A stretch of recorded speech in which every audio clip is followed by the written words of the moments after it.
Okay, final topic. This is going to kind of wrap up into an open discussion on kind of where things have unraveled, not unraveled, but became less clear in many of the discussions today. That metrics, how you measure, what you compare. If you do compare, how do you relatively measure one versus another, and what's it all mean anyway? It's a very, very difficult problem, and Paul has agreed to discuss a few slides, ask a few interesting questions, and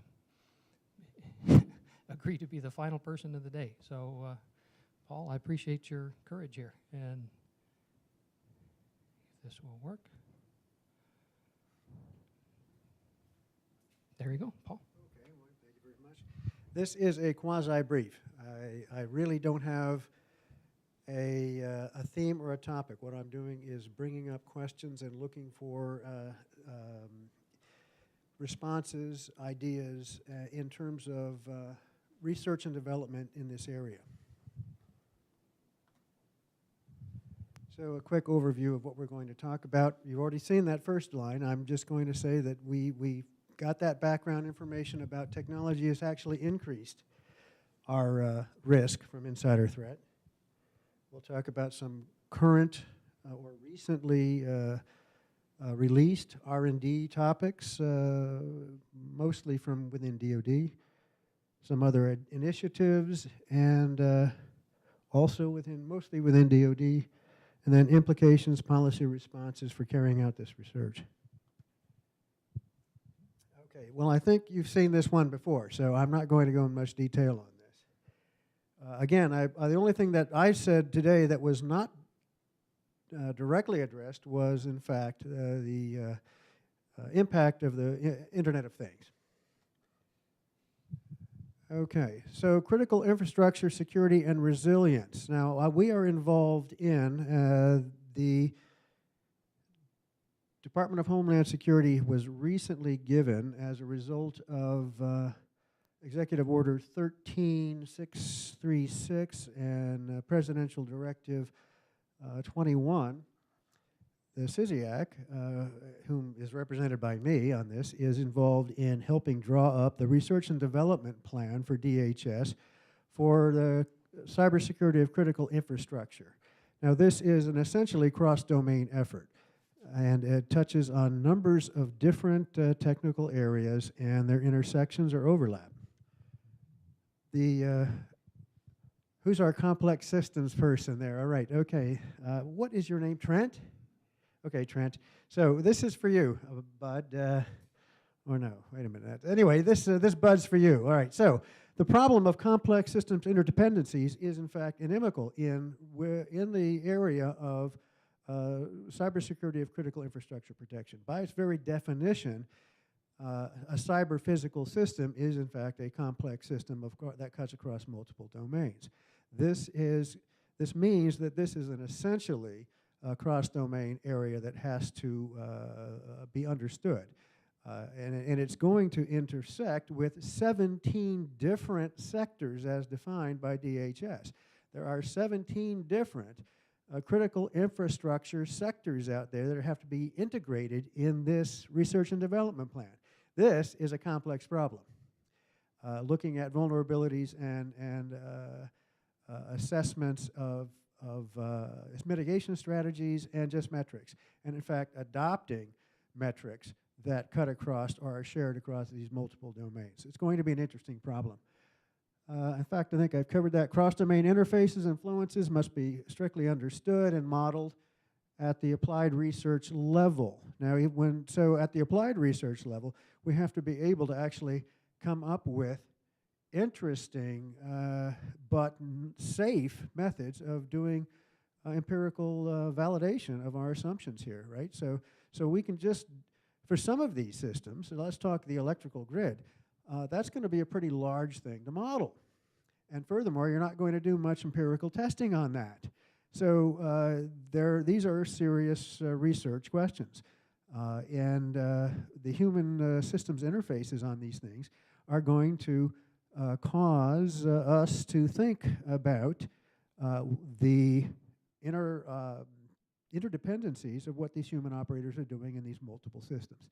So this is a new challenge, I think, from a technical perspective.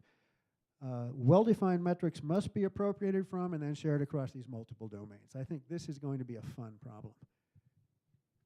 Okay, and within this area, human systems interactions has a specific emphasis. So within this research and development program that DHS is designing, human interactions and insider threat do have a place. Okay, the next point, the next bullet. Am I keeping you from seeing anything over there? I can move over this way. Okay. It was just recently announced another interesting fact.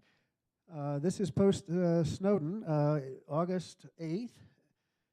Head of NSA announced that they plan to eliminate 90% of their sysadmins as a response to trying to mitigate threat from that access that they have.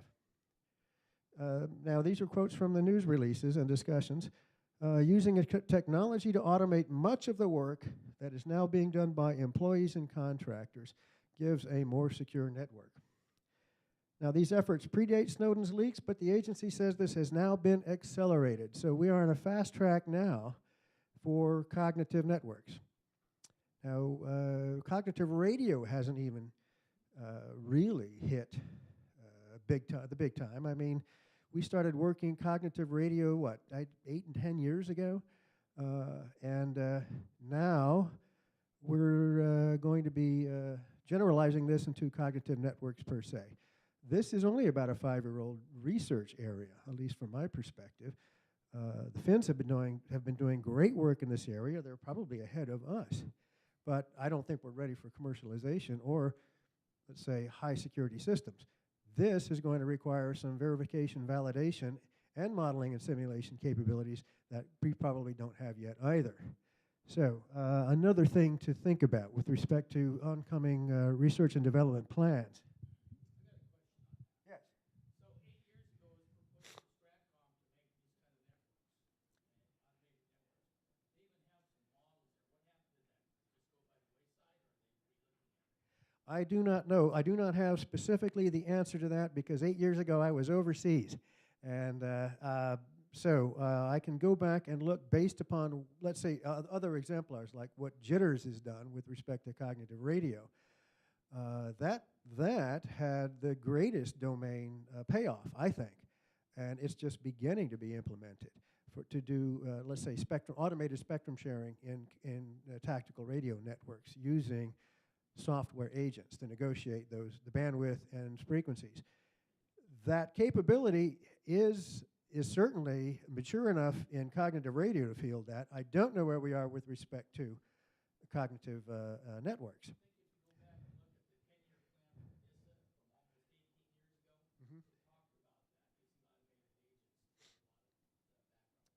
Well, I will see. I have a meeting with the DISA CIO next week, I hope. So we'll ask where they are. But clearly, General Alexander is got this high on his agenda. So we are going to be visiting this very soon from a research and development perspective. And I'd like you to think about verification, validation, and testing on this.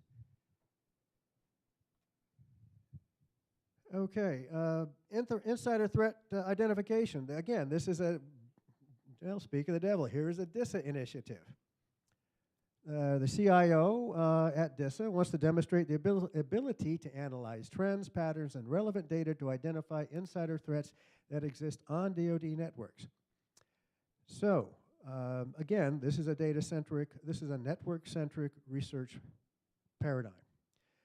We've talked about this. There seem to be two different sorts of paradigms. One is a data-centric one that looks at traffic analysis and record log analysis. This seems to be a par for the course there. This is just released from DISA.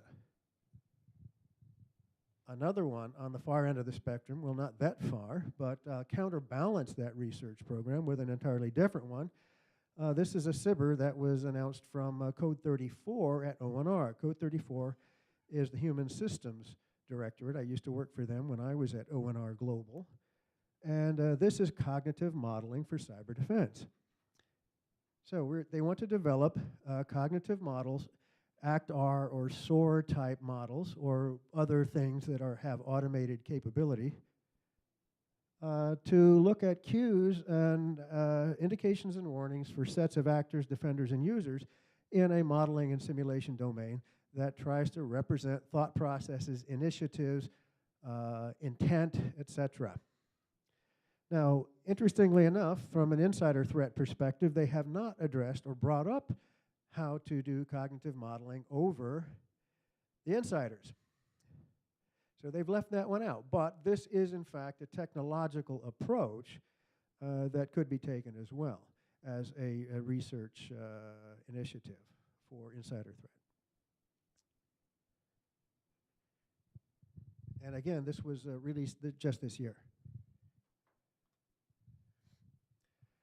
Okay, so technologically riskier environments require new solutions. New modeling, monitoring, data mining, anomaly detection methods is what we're looking for. Now, the risk to privacy by big data mining. Now, we talked about this earlier, the flack that the administration has gone through, congressional and public opinion is in fact still divided post-Snowden about using metadata, just using metadata as a method for looking at anomalies or determining anomalies across large data sets. We have this tension between the desire for improving threat detection and indication and warnings and then the open government initiative, right? So there is going to be some definite dialogue between these research agencies and the government and governing bodies as to whether or not to what extent we could make use of data or metadata in specifically big data in terms of determining who your insider threat risks are and also profiling of those people. Okay, we've already talked a little bit about, okay, that was, also, yes, under Section 215 of the U.S. Patriot Act. Cognitive smart networks are accelerated. Again, this is going to require, I think, and I'm throwing this out for public debate, not just the advances in secure hardware and protocols, but also modeling and simulation and high-performance computing in order to do the testing, evaluation, and verification on these systems across large enterprise-wide networks. I think this is going to be quite a challenge. And I do not know if modeling and simulation, I know they're aware of the problem. I don't know if any resources are being allocated to M&S for this type of research, but it has to be addressed. Okay, and I'm throwing one out here because I thought Chad was going to be here and Chad had to leave, and I feel bad. But some of you know Chad. He's AFRL steganography expert and steganalysis expert. And so I wanted to ask him one other way, a different approach, a more, i.e. cognitive approach. Can we make more headway with deterrence using other metrics or other measures, like say that we do in fact institute institution-wide or enterprise-wide data mining of a document. And this is not very far off from the LEG proposal, which is in fact to embed in a document your provenience information, your chain of custody information in the document. That, in fact, would be a pretty good deterrent, particularly if you embedded it in a way that it wasn't obviously extractable from the document. So if we took something like the LEG data and said, no matter who handles this document, it's going to have embedded in it the handlers of this information, that could be a deterrent that we haven't looked at yet. Again, this is a psychological deterrent. If you're a Snowden or a Manning and you're going to take it and post it on WikiLeaks, it may not matter, right? But if you have long-term goals and perspectives, it could in fact be a good deterrent. Okay, so that's the last point I brought up from a technological perspective and R&D perspective. I throw it out to the audience, and I ask you to give us your points of view as to where you think we should be putting our research dollars. Yes, sir. Tools developed in the research community can end up out there and being tested without going through a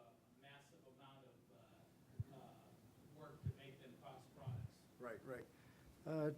To those of you who have not been in the research industry as I have had, the what would you should call this? It's called, and the nickname for this is called the Valley of Death, right? And you should all nod knowingly, which says good ideas don't always make it to market. And again, this has not been the first time, Bruce, that this has been brought up today. In fact, I think you were the first person to bring this up today. Yes, transition is a serious issue, and it's motivated by lots of things.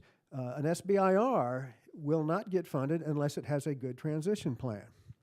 Even if it's a wonderful research topic, unless the funders of that say, well, you've figured out how to get through a transition of this product after you've developed it, we're going to fund you, and not someone else who says, well, I don't know who's going to want this, but it's really cool. Yes. So a couple of people, let's say the Rapid Response Fund in DoD does in fact emphasize rapid development and turnaround of technologies. An example again is ONR, which has a transition office at ONR that does in fact do marketing of technologies that are developed at ONR to help with these transitions. So this is a cross-government problem, and it's not just a DoD problem. We don't have a quick answer for that. I don't, but we do recognize, yes, Bruce, that there is a problem. Things die on the vine because you don't get proper backing for development and transition. Yes, sir.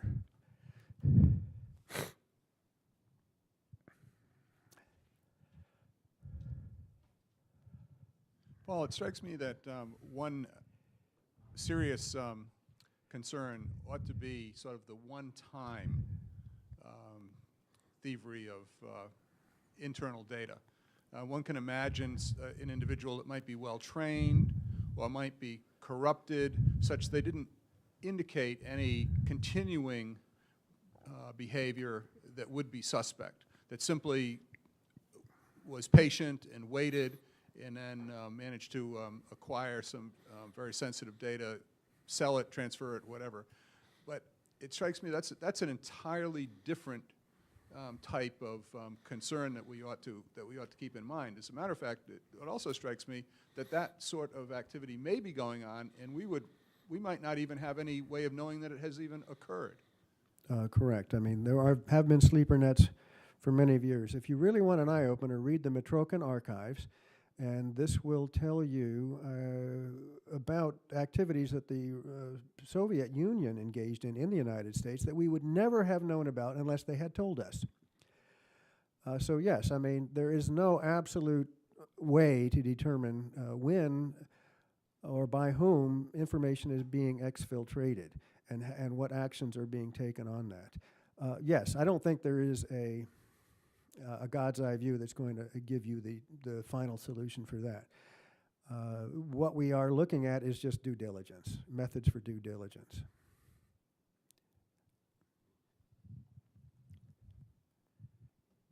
We'll get to you, Bruce. Just we have one more. I had a question on the DISA initiative. Right. Is that a new initiative Yes. for like an insider threat tool? Yes. Dr. Gabelson and me worked on a lot of that stuff over the years, didn't we? And Talk to me, because I'm going to go see a CIO of DISA in about a week. So. And there was a lot of research done, stuff for BPAs, just a lot of work done across agency, and it just seems like it's starting back up again from scratch. And as a, hate to say it as a taxpayer, you just hate to see all this work done.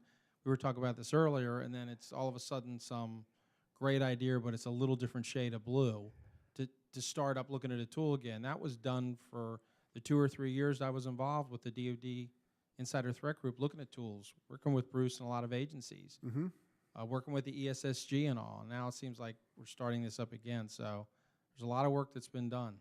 I am aware of that, and I'm assuming that DISA is too. I'm not sure. I just wanted to give Yes. some other stuff I can talk to you offline about too. Great. Yes, Bruce. One thing I would really be interested in seeing is the way very small things that are developed that could fit into some. Say you come up with a small thing that takes out one of those insider threat problems. It's not a massive tool that does a bunch of things. It would be nice to say, here's a way we could deploy that and try it out without having to come up with some massive overarching insider threat solution. You know, Right. just think about all the little things that keep developing. Steganography is one. Right. You know, there's somebody who's got well, there's more than one, I'm sure. You got one up here too, but there are people who have developed steganography type solutions to detect hidden data in figures. Okay, but that's just a small piece of the entire insider threat problem. It would be nice to figure out how we could transition those or put those out there for people to try without having to come up with some overall huge solution like an interview type of thing. Right, right. Well, you know, Bruce, I'm thinking back years and years ago, we used to have a thing called the warfighter laboratories, where developers could bring in their stuff, drop it in, junk in the bunk, right? You drop it on the rack. Somebody from the government comes by, checks it out, and says, well, would this help us do X, Y, or Z? Those warfare laboratories were defunded, at least in the Air Force they were. And I think maybe that's the sort of thing you want to look at, these toolboxes or repositories, these toolbox repositories that people can check something out to see if it solves their problem. I think that's a good idea. That might be helpful in terms of getting the funding for transition. If you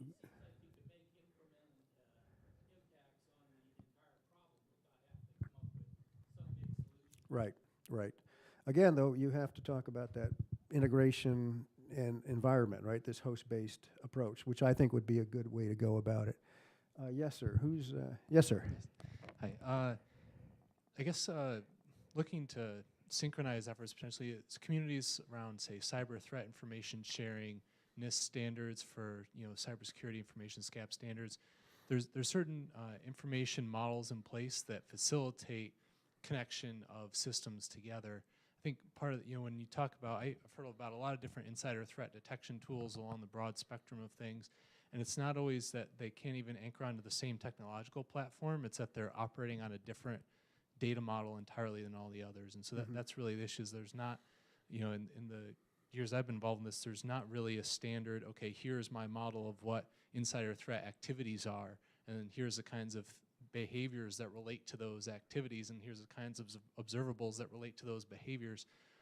And without a good model like that, it seems like it's difficult to build an insider threat program around that, and then even relate that to, okay, so there's personnel and cybersecurity aspects of insider threat, so now let's integrate with the broader critical infrastructure efforts and cyber mission assurance and everything else that's going on, so it becomes a holistic picture.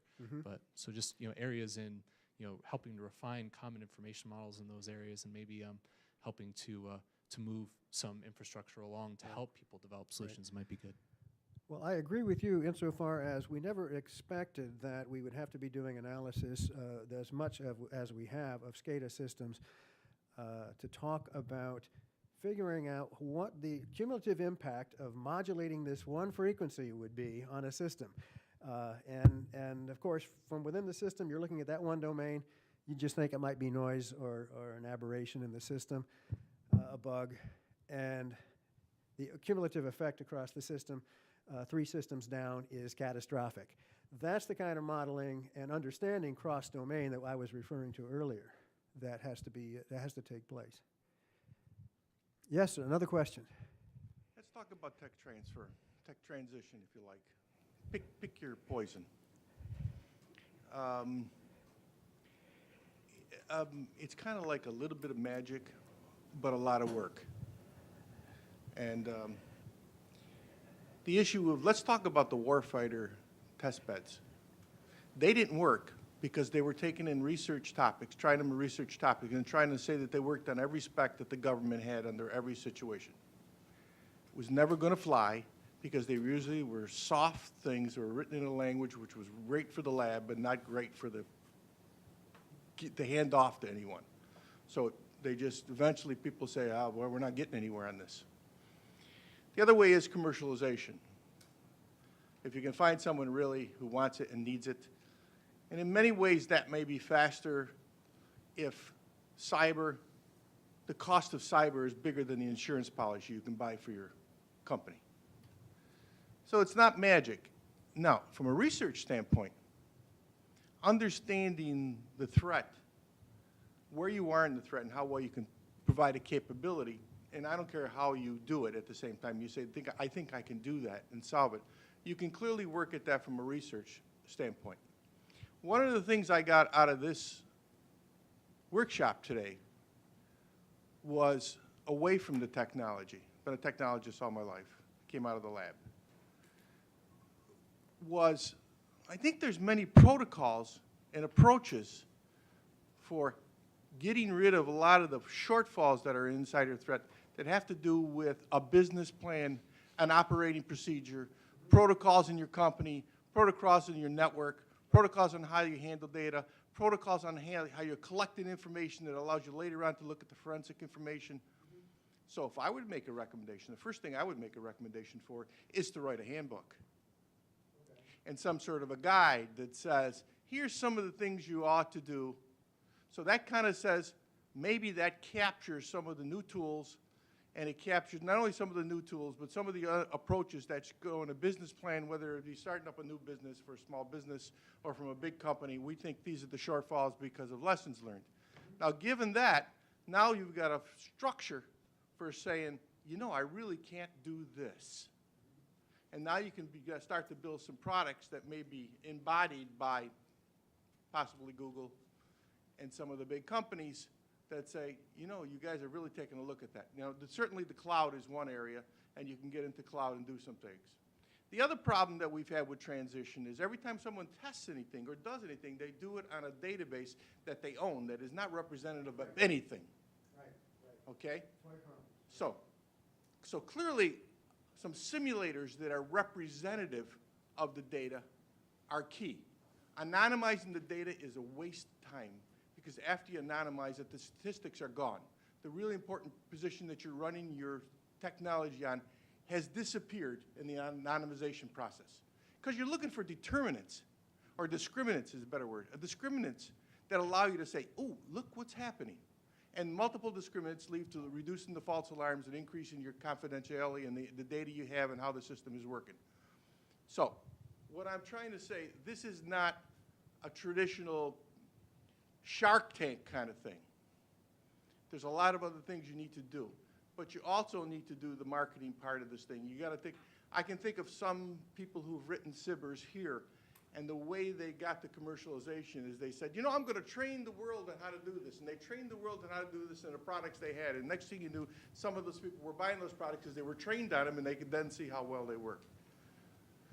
So I guess the biggest thing that I learned today was that, boy, I really would like, and I'll go back to the reliability handbooks that were written a long time ago that people have used, and other things like that, where people started to use them. As they started to use them, it's kind of set the tenor for how I'm going to do business in the future. That's what I have.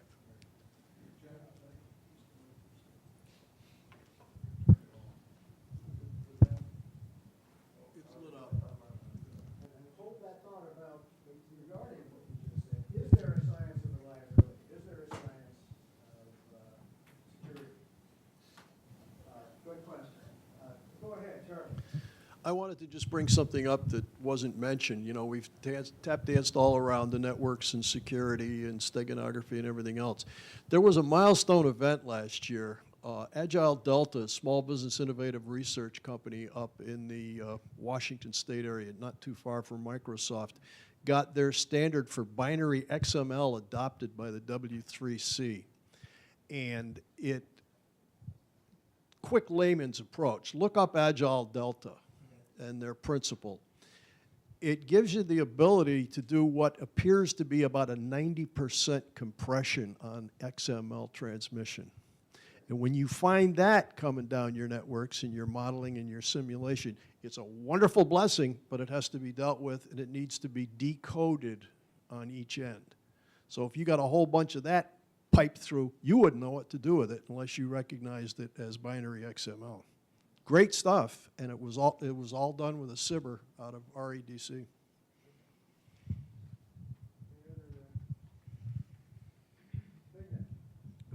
Stretch. That's have one comment you said about whether there is a science of security, right?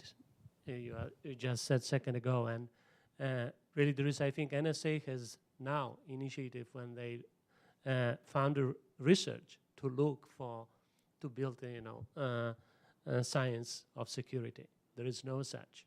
And this is one of the problems, I think, which we need to address as well. And this relates to what I'm doing in my work as well, which is how do we assess security of the system? How do we measure, but not the process, how you build the system?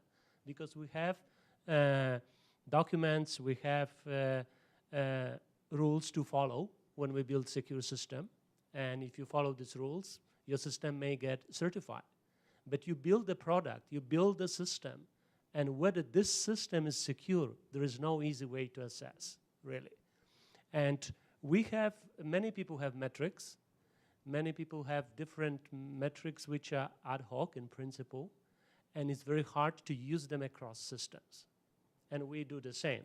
We can assess, we can measure something, but if you come to me, what do you, how does it apply to another system? I sometimes do not have any answer.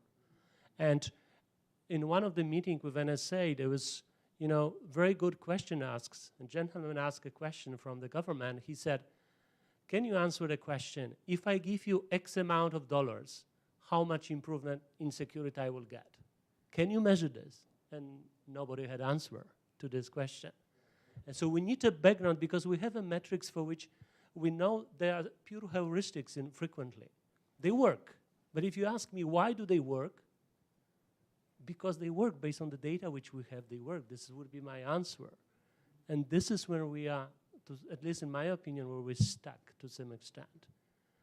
So the research needs to be done in this direction, and having data or availability of data, for instance, even if we take the critical infrastructure which you talk about here, having real data how the systems really fail, how if there is a potential attack or intruder, what they can do to this system, understand based on the real data, would be tremendous help in building protection to this system. And I think this is the kind of research which we should also pursue.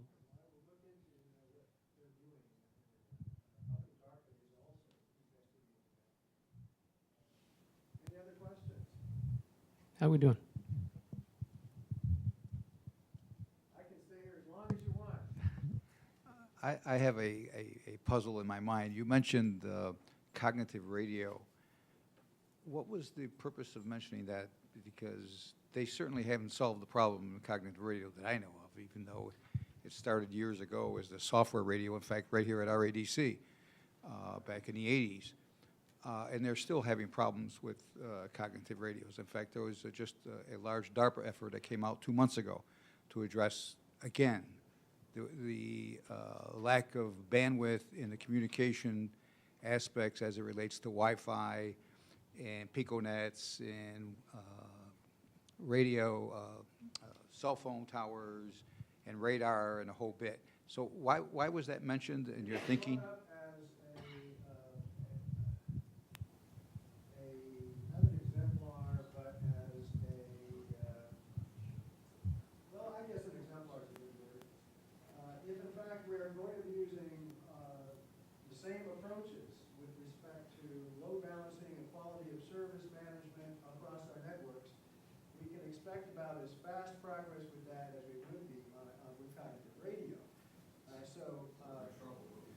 I'm not saying we're in trouble. We have made advances in cognitive radio. We haven't solved the problem yet. I'm not saying the problem is solved, but there are advances in cognitive radio. Yes, there has been. So yes, advances have been made, but it hasn't been a panacea, and accelerating this at the request of General Alexander is probably not going to result in any fast turnaround of some technologies that are going to help us. Oh, I'm sorry, yeah, okay.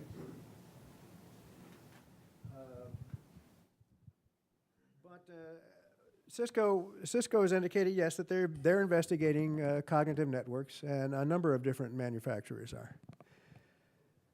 Okay, any other questions? Okay, great. Paul, thank you very much. Thank you very Excellent. much.